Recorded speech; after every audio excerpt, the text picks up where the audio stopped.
and 5 feet away. That's not very far. How many yards? About 70. The reason they came to that conclusion is they found a window jammed open in the bathroom and they found footprints on the floor. Those footprints were pointing, basically out the window, as if someone may have shot out that window. So the police found a window jammed open in the bathroom, footprints on the floor. They also talked to people. And a witness stated that she saw a young white man fleeing from the boarding house shortly after 6 p.m. She stated that she saw a young white man fleeing from the boarding house shortly after 6 p.m. And according to her, the man discarded a bulky package by a store doorway and sped off in a white Mustang. So she stated that this person discarded or got rid of a bulky package. He threw a bulky package into a store doorway. You know what a store doorway is? Remember we talked about where Oswald kind of hid in the entranceway of that shoe store? It's the same type of thing. The witness said he threw a bulky package in that doorway of a store and he took off in a white Mustang. That's a pretty distinctive car. Do you know what a 66 white Mustang looks like? They're worth a lot of money today if you have a good one. So it's a pretty distinct car. You wouldn't mistake it for a different car. I mean, a Mustang is a Mustang, okay? Here are the 6 things that were in that bulky package that were found by police in the store doorway. This is what they found in the bulky package. 2 cans of beer. 2 cans of beer.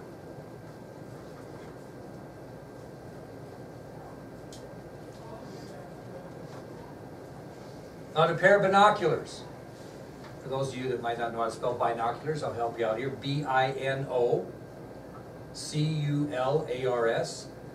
B-I-N-O-C-U-L-A-R-S. So 2 cans of beer, a set of binoculars, 30-06 ammunition. For those of you that aren't gun people, 30-06 ammunition. It's a type of gun, a 30-06.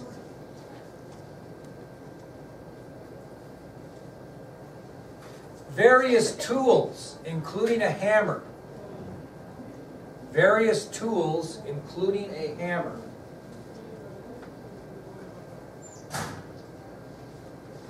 Various tools, including a hammer. A portable radio. Portable radio, that was kind of big in the 60s, by the way. Portable radio. And what else did they find, the last thing? A Remington Game Master rifle with scope. A Remington Game Master rifle with scope.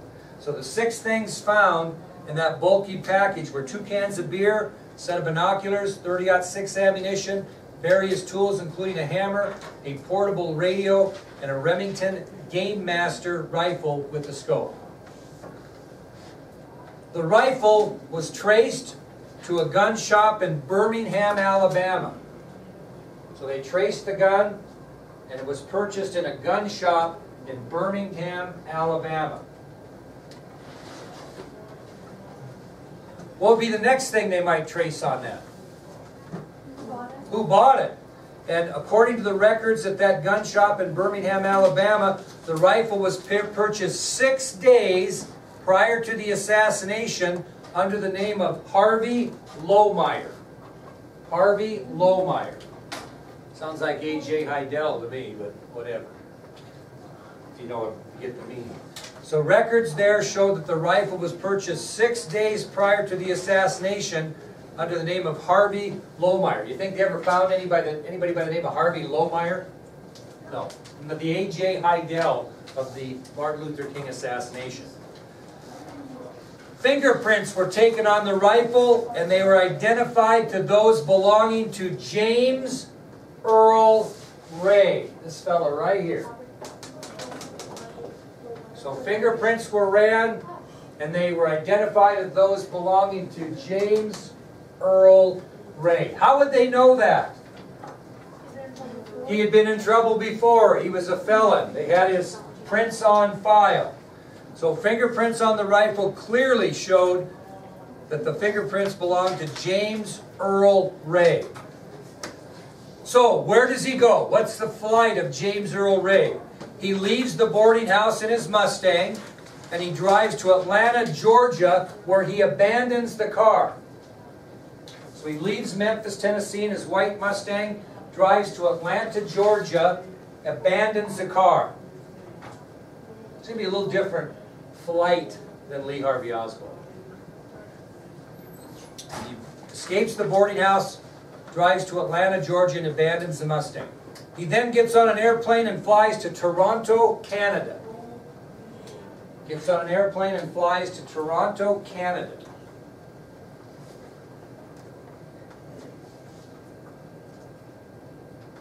He stays for a period of time in Canada.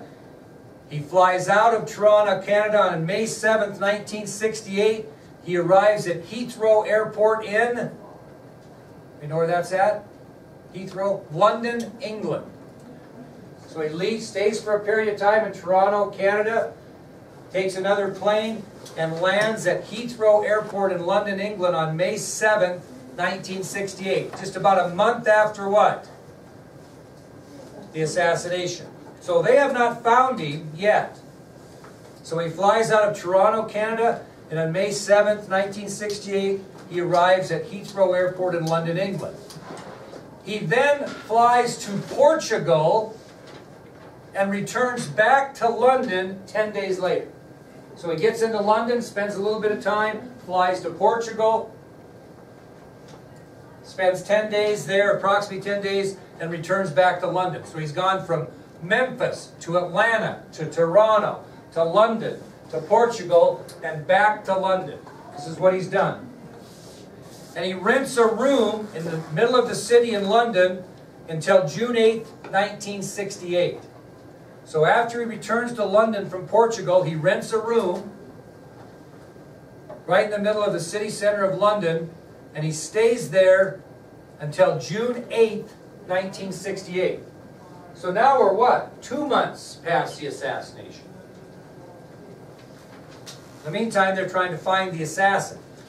Well, on that date of June 8th, 1968, he's recognized back at Heathrow Airport trying to fly to Belgium.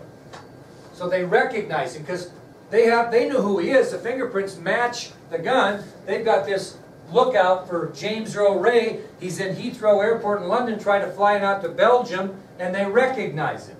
Airport's police recognize him, and they arrest him. Now, they don't arrest him for shooting Martin Luther King Jr. They've got to arrest him for something else and then kind of, play the game. So he's arrested for having a fake passport and a firearm without a permit. So he's arrested at Heathrow Airport for having a fake passport and for carrying a firearm without a permit. Once they get him processed, what are they going to do? Send him back to the United States, and he's going to be formally charged with the murder of Martin Luther King Jr. So he's arrested at Heathrow Airport in London on his way to Belgium. They charge him with having a fake passport and for carrying a firearm without a permit. And once he's processed, he's returned to the United States and formally charged with the murder of Dr. Martin Luther King. Now, how many months has this been? A couple, right? Well, they've been investigating this. And back in Washington, FBI Director J. Edgar Hoover, along with Attorney General Ramsey Clark, who's replaced who? Bobby Kennedy. They investigate this assassination during this 2-month period of time. So FBI Director J. Edgar Hoover and Attorney General Ramsey Clark investigate the assassination, and they conclude on their own that Ray acted alone in shooting King. Okay? Because they know the guy, right? And they're investigating everything that happened in Memphis, and so they've come up with the conclusion while they're looking for Ray that he acted alone. Okay? That's their take on it. Well, on March 10th of 1969, Ray finally goes to trial in Memphis. March 10th, 1969, James Earl Ray goes to trial in Memphis, and he's defended by attorney Percy Foreman. Percy Foreman is going to be the man that's going to defend James Earl Ray. So on March 10th, 1969, James Earl Ray goes to trial in Memphis. He's going to be defended by attorney Percy Foreman. Ray, under the advice of his attorney, decides to plead guilty for the murder. Ray, this is important to see how this process goes. Ray, under the advice of Percy Foreman, his attorney, pleads guilty to the murder. And according to Foreman, it was Ray's idea to plead guilty. Later, Ray's going to claim it was Foreman's idea that he plead guilty. But let's talk about Percy Foreman's perspective. Why would Ray plead guilty? Because, I mean, the evidence is overwhelming. And he's going to be convicted, right? But he can get a lesser sentence for being guilty. That's right. And another thing comes about. Okay, and I'll kind of explain that to you a little bit later. So according to attorney Foreman, Ray believed that the evidence was so overwhelming that he would be convicted. What would be the conviction in Tennessee? Death by electrocution. So he pled guilty so he could get out of the death sentence and get a long prison term. That's not uncommon, okay? That's what he did. But Foreman claims it was Ray's idea to do that because Ray didn't want to be electrocuted. Pardon the interruption again. I got a couple more announcements for students and staff as we move into our afternoon schedule. Leave it at that. Just some class assignments that we have to be aware of as we move into the afternoon classes. Mr. Barris's classes will all be in room 506 this afternoon, room 506. Mrs. Bishop's class will be in room 506.